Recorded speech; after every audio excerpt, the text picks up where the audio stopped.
In this video, I'll talk about another phenomenon. And that phenomenon is that we're breaking up back into tribes. We have become so polarized ideologically that we are willing to separate ourselves from the people who differ. It's not really even about as simple as an echo chamber explanation. It's just the fact that one set of people might see another set of people as just detrimental to their existence, detrimental to their peace, detrimental to their culture, and detrimental to their just their livelihood. So you see a lot of communities being formed, especially communities with radical ideas. One just came into spotlight was saying that they don't want black people in their communities, and if there is somebody willing to sell, responsible for selling the land, and that person is unwilling to sell to a black person because he doesn't want a black person in their community, then that is what we have come to in this 2026 year of 2026, right? The thing about it though is that black people can also form such communities, and I guarantee you that not even black, they would themselves wouldn't want some black people in their community because they don't see them a part of their tribe. Just like how those white people would not want Renee Good in their community because they don't see her as a part of their tribe. And I wouldn't want to live in Renee Good's community because I see that as just a miserable tribe. But we are breaking up back into tribes. And these tribes will become economically viable, self-sufficient, and they'll become more harmonious.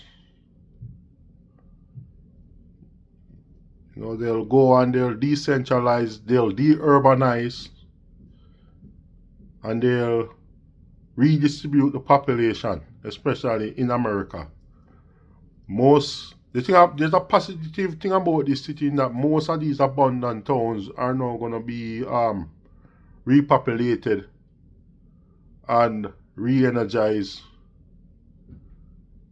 and a lot of these people are going to really see other cultures adopt tribal tendencies, not just race but just ideology. Like you're going to see Chinese capitalists who isolate themselves from Chinese communists.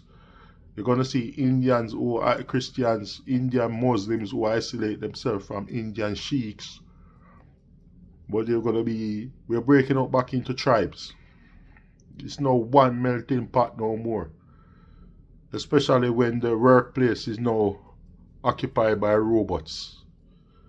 There's no need to go to anywhere and smile with some guy who's who's gossiping you with the boss during the day. And a lot of what is going on now, you're gonna have a lot of also isolated personalities. You're gonna have a lot of one person businesses, especially online. Danco is one such phenomenon. You're gonna have a lot of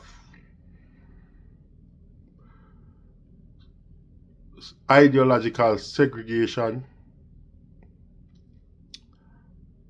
and just sometimes loneliness, sometimes bigotry, but it is what it is. You see, lots of people are pouring emotions into the recent Minnesota ICE shooting, but what I realized from this shooting, as someone who has been analyzing the social decay, especially in the Western world for the last 20 years or so, is that ICE agent and Renee Good didn't like each other. They're part of an ideological divorce in the West. And when he shot her, he said, bitch. And she did try to mow him over. So make of it what you will. Maybe he's a bad person and he deserves to be mowed over by a Honda Pilot, which I drive one of those, and I know it's pretty powerful with the V6, and it's pretty broad too. It's a large surface area. It could have connected with him if he didn't move out of the way. Maybe she's a miserable, undesirable who thinks should be rid from the face of the earth. But that is not my concern.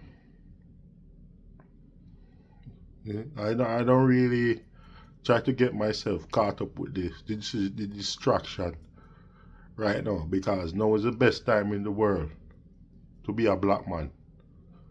Because now, in the era of postmodernism, it's up. The Western world is up for grabs.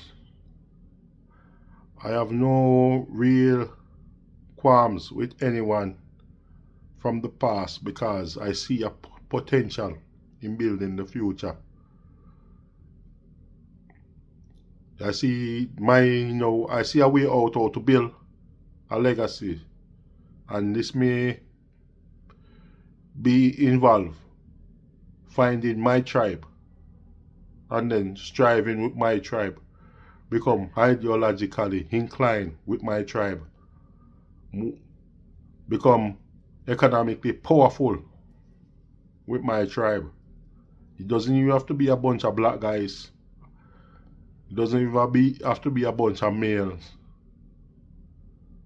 But it can be people with people that threaten my livelihood.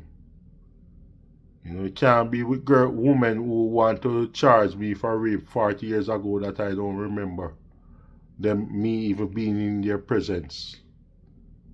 It can't be with black men who feel that they should complain about racism all the time.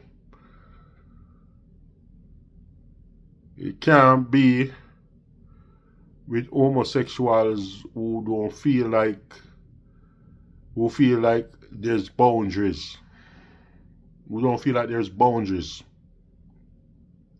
Everybody has to have sexual limitations, or else, it's going to be chaos in the land. I can't support consensual relationship between adults and 6-year-olds, or 6-year-olds changing their genders.